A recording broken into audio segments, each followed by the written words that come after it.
ضحكة وفقد موجع.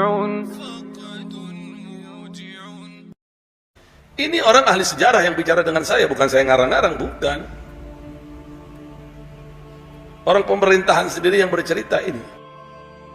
Assalamualaikum bro. Kalau kemarin kita dengar sejarah kemerdekaan Indonesia versi Kibin, sekarang yuk simak yang versi Khabib Muhdor Tanggul nih bro. Versi yang ini lebih creepy. Oke, mari kimak bro. Siap-siap perut kalian bakal pusing, otak kalian bakal mules. Ini orang ahli sejarah yang bicara dengan saya, bukan saya ngarang-ngarang, bukan. Orang pemerintahan sendiri yang bercerita ini. Dan Jepang sudah bertekad pada waktu itu mau menghabisin semua orang Arab yang ada di Indonesia ini. Lah Dor, Jepang itu udah ngabisin jutaan orang Asia, ngebantai rakyat Indonesia di mana-mana.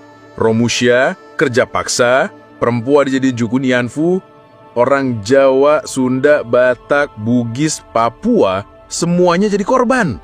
Tapi di versi dongeng elu ini, yang spesial mau dihabisin cuma keturunan Arab. Itu pun baru mau, belum kejadian. Korban rakyat Indonesia yang jelas-jelas sudah banyak dihabisi nggak diceritain, Dor? Jangan-jangan di naskah dongeng lu ini ada catatan kaki. Korban pribumi, abaikan saja. Fokus sama storyline Habib. Lantas Habib Ali mendengar dari Bung Karno pada waktu itu, mengadu kepada Habib Saleh Tangkuy, menceritakan tentang maksud jahatnya Jepang ingin menguasai Indonesia dan menghabisin para habaib keturunan Arab semuanya di Indonesia. Kata Habib Saleh, sampaikan kepada pemimpin Jepang itu, ini Ramadan, biar kami beribadah dulu kepada Allah. Jangan sekarang. Selesai Ramadan terserah. Insya Allah jihad.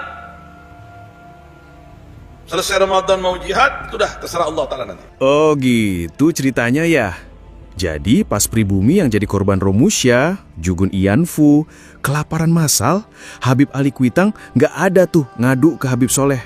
Tapi giliran ada kabar orang Arab mau dihabisi, baru deh buru-buru curcol. Lah ini malah blunder Dor. Yang dengar bisa-bisa mikir, oh jadi Habib Ali cuma peduli sama golongannya sendiri. Egois amat Dor. Terus sikap Habib Soleh juga kocak. Kenapa jihadnya harus nunggu setelah puasa selesai? Dia nggak baca sejarah apa? Perang Badar itu terjadinya justru di bulan Ramadan. Atau jangan-jangan khawatir kalau jihad duluan, tarawehnya bolong, puasanya batal. Dan ini makin aneh. Baru teriak-teriak jihad, pas bangsa pribumi udah dari awal berkorban. Dipenjara, ditembak, dianiaya. Jadi kesannya kayak datang belakangan, terus klaim-klaiman pahlawan. Makanya Dor, kalau mau bikin cerita tuh, dikonsep dulu yang bener. Biar nggak tabrakan sama logika sejarah dan logika jamaah. Kalau asal lempar gini, jadinya bukan kisah heroik, malah jadi bahan stand up. Kata Habib Ali sudah.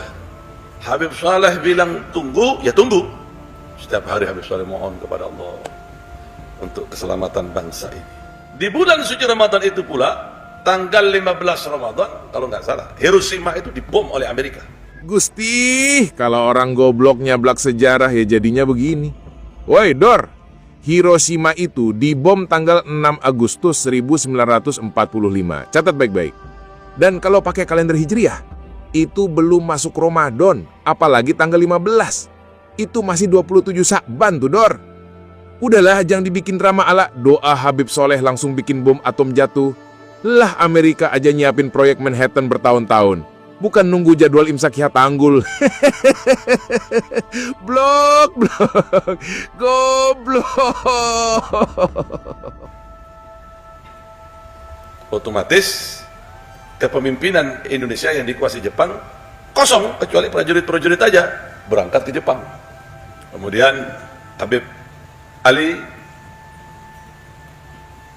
memerintahkan Bung Karno untuk cepat-cepat membacakan teks proklamasi 17 Agustus ini di hari Jumat, insya Allah jam 10. Ngocol banget Dor. Bung Karno itu pejuang bangsa, bukan panitia haul yang nunggu komando Habib. Profesor Anhar Gonggong kalau denger bisa langsung bilang, Sejarah lu kebanyakan micin, Dor. Fakta sejarah jelas. Penentuan proklamasi itu hasil kompromi Soekarno, Hatta, dan golongan pemuda.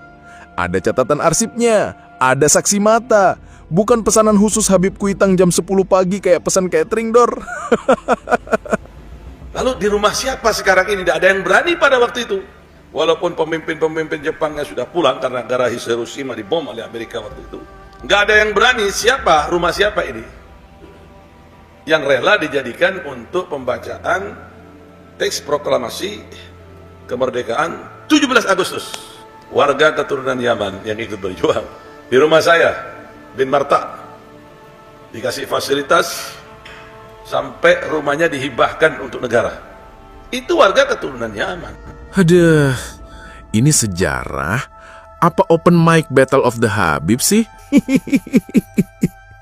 Sejarah asli itu jelas. Proklamasi dipegang Saan Timur 56, rumah Laksamana Maeda. Ada arsip, ada foto, ada dokumen resmi.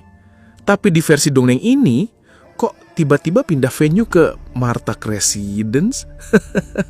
Bayangin Bung Karno bilang, tenang Hatta, udah ada Martak yang kasih diskon, free wifi, bonus madu Yaman.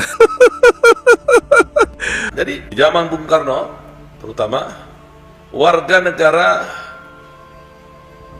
Yaman dan yang lainnya Arab di Indonesia ini, masuk ke Indonesia ini, karena mereka melihat bagaimana perjuangannya terhadap bangsa ini, dibebaskan menjadi penduduk asli,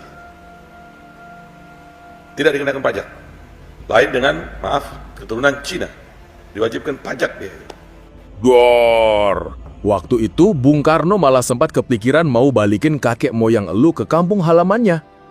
Tapi setelah diskusi sama para kiai, idenya di-cancel. Alasannya, atas nama kemanusiaan. Lawang bukan cuma sesama muslim, orang Cina aja nggak digusur dari negeri ini. Apalagi cuma gara-gara asal usul. Dor, kalau lu ngoceh katanya orang Arab dulu bebas pajak karena ikut berjuang, ini jelas ngawur level dewa dan picek sejarah. Zaman Soekarno emang ada teks amnesti. Ya, betul. Tapi itu kebijakan negara pertama kali, bukan hadiah khusus buat geng elu. Alasannya, ya simple, ekonomi lagi amburadul. Inflasi tiap tahun kayak balon bocor di tiap terus. Dor, kalau lu bilang warga Arab bebas pajak gara-gara perjuangan, itu bukan sejarah, Dor. Itu mah stand up komedi gagal. Gitu blok goblok. Takbir.